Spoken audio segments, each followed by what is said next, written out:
All right, this is the Leicester View on Terrace Talk, where every single week we are previewing Leicester's games as they count down on their return to the Premier League. Or are they about to blow it?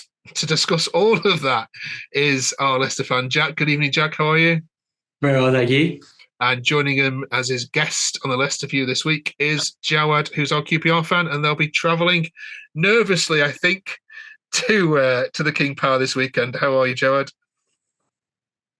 Good, thank you. Yeah, really good. All right, let's drop you out for a second, Jawad, and bring you back to you can talk about the cricket score that possibly it could be this weekend. We'll talk to Jack first. Jack, let's review that Leicester game, that Leeds Leicester game. I mean, first of all, as a neutral, what a game to watch. I thoroughly enjoyed it, and you must have enjoyed it yourself up to the 81st minute, I'd imagine. Yeah, I mean, I thought we were brilliant until that point. I mean, I'm a bit of a pessimistic fan generally. I mean, I do home and away. I've seen the lot, and I've seen us bottle a lot of stuff. So I'm always reticent to be too confident. But we were genuinely outstanding the first 80 minutes, and then it just imploded. I mean, yeah, I guess that's what Ellen Road can do. Yeah, the Leeds fans that were on earlier said by a country mile, Leicester were the best side that have visited Ellen Road this weekend. This season, and felt that Leeds were quite lucky with lots of decisions and, of course, deflections as well. I mean, when you look at your season, do you believe that those sort of things even themselves out? I saw a lot of Leicester fans commenting that why don't we ever get these kind of lucky going for shins and dodgy refereeing decisions? I mean, I think the Cov game in Jan, I think we were a bit unlucky with the sending off of Fatu that changed the game. I mean, I think it does even itself out. I'm not a big VAR man. I do think that it evens itself out in the long run. But I mean, 2-0, we go 2-0 up with that Daka goal. I mean, I couldn't see it, so I can't really blame the lino too much. But I mean, we go 2 up there and we score one of the 2 absolute sitters that we have. You can't, even though it got going at the end, I think 2-0 would have been game over. So it is a bit frustrating to not have that Daka goal. And I thought Daka was actually really good. I thought the midfield was absolutely amazing. I really thought that Dewsbury Hall, who I think sometimes some certain other competitor podcasts can overhype a little bit, second tier, cough, cough. But he really ran the show with Winks as well. And Daka actually played really well. Great header for the first goal. But sorry, I don't know if I can bleep that out if you have we'll to. Bleep it out, it's all right. That chance, I mean, that was one of the worst misses I've seen in a long time. And Mavadidi's actually, that's sort of gone under the radar, that really he should have put that away as well. He gets off, man. But and I think in the clip, is it Dewsbury Halls that stood behind him, and you see his reaction, don't you, as he slams the turf. Just sheer frustrations. How is he not scored? And I think every Leeds fan in that stadium thought that was heading into the back of the net.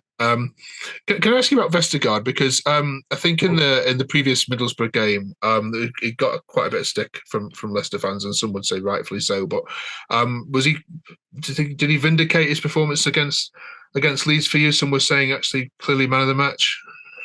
Yeah, I did think he was excellent. I mean, I'm a little bit skeptical of Vestergaard because there's a reason that Pep always used to go after him, because in certain aspects of his game, he is borderline world class, but other aspects of his game, he's probably a National League centre-back. Because, I mean, he has played brilliantly well this season. He'd be in the Championship Team of the Year for me. But, I mean, 10 yellow cards at Championship level shows that he is bloody slow. I mean, he gets caught out so much. I mean, there's certain ways that we play where if we have a lot of the ball, a lot of his weaknesses don't really get exposed because he can ping it about and Fast can cover for him. But actually, that Ruta foul that led to the Dan James goal at the end, I mean, he got eaten alive in the Premier League. And actually, for all that he has been brilliant this season, I don't trust him in the Premier League. And actually, against certain sides who've got pace, he can get eaten alive. But that said, he did play bloody well on Friday night up until that flick that actually he sort of dangled his leg out, and I think Connor Roberts scored the second one basically off him just sort of lazily dangling his leg out. But yeah, I mean, he's missing the next two games. I think it might not be the biggest. It might be a bit of a blessing in disguise, I think. Okay. How worried are the terraces around Leicester over the recent couple of results? I mean, you're still a fantastic side and belong clearly in the Premier League, and that's coming from an Everton fan. But is there any doubt creeping in to the fans that perhaps Leeds and Ipswich will be the two to automatically go up by some? I mean, you haven't had a blip yet. Yeah, I mean, Not a massive one. We had that period in the start of the season where we also lost to Leeds and Middlesbrough in consecutive weeks. And what we've been very good at this season is when after those two games, I think we won 8 out of our next 10 without losing a game, with the two other games being draws. So what Enzo has clearly done bloody well this season is basically picking the lads up whenever we lose. And we've continued to go on really good runs after quite potentially disheartening performances. I mean, the next few are quite difficult. I mean, QPR, I like what Cifuentes is doing there. I think they'll give us a good game. I think we'll probably have enough, but won't be as easy as perhaps you think.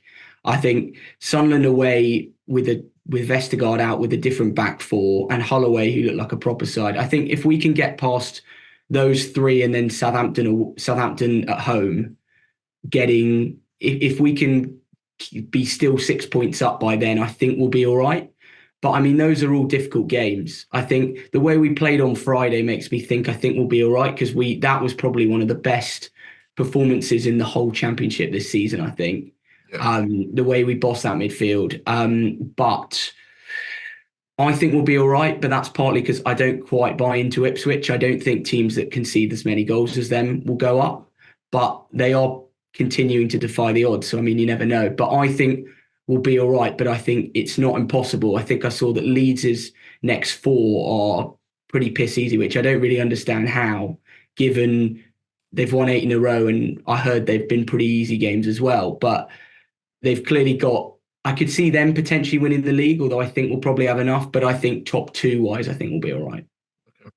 Let's bring in Jawed then, our QPR fan, and let's get his view on this. Jawed, in the reverse fixture, it was 2-1 to Leicester.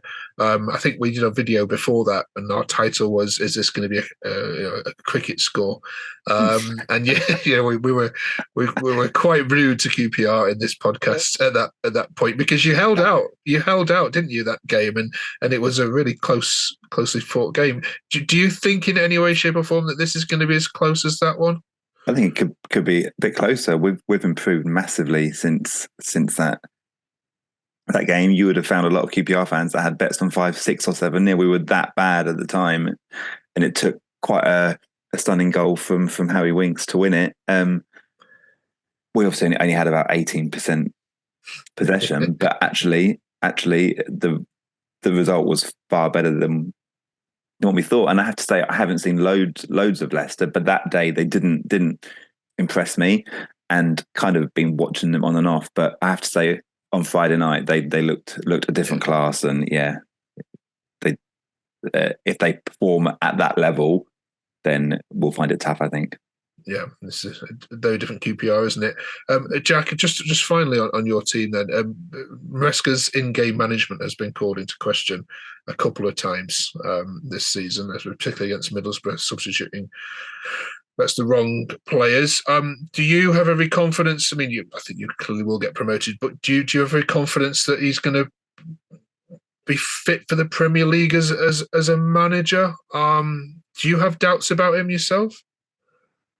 I've got doubts about his subs. I think he's been brilliant this season. The way he's implemented his style so quickly, and we got so many points initially at the start of the season when Leeds and Southampton were sort of still dropping points, has been really impressive. I think he does make subs too late. I think the Cov game, the Leeds game, the Middlesbrough game, that changes needed to be made, and they weren't. And you're a little bit worried when you see how Burnley are doing, because I think we're a better side with more sort of Premier League experience than they were, but they bossed the league, and I think they got 13 points. So I'm a little bit, I don't not trust him, but I think he's worked under Pep. He's implemented a style pretty seamlessly. I think he'll be all right for the Premier League. I do. It provided we get there, of course. But I think, as with all these things, I think the fans who go week in, week out and see that we're tiring around the 65th minute and we need a sub and he's not making them, they have some grounds. But I think I do have full faith in Enzo, basically. Okay, let's get some predictions then this weekend. Gerard, you can go first for us, as you're going to be travelling with the hoops up to the Midlands. Nice, not too bad of a journey for you, is it? No, it isn't too bad the longest. No. What are you going to go with? I'm going to go 2-2 draw. Shut the front door. Yeah, brave. But yeah, why not? I think we've sold 2,500 tickets. I think there's 400 left, and I would have thought that they'll all go by the weekend. Right, there should be about 3,000 QPR fans. Right. Well, if it's 2-2, I'll wear a QPR shirt myself next week on here. I'm going to hold you to that as well. Jack? I think QPR are a good side. Caused us a lot of problems at Loftus Road, but I think it'll be 3-1. Okay, that's a scoreline most of us can get on board with. I think. Sorry, Jared. All right, enjoy the game, both of you. Thank you. It's Hull. We'll be looking ahead to next week. Hull against Leicester, which I think is really a massive game. And Jack would be delighted to have you back on that one for that one. And Jared, we'll catch up with you shortly as well. Thank you both. And if you're a Leicester fan and agree with or disagree with anything that Jack has said, you know what to do. You can subscribe and comment below. And Jack's Twitter is also in the comments description below. So follow Jack on Twitter because he has lots to say. Most of it good. Cheers. Joining you next week.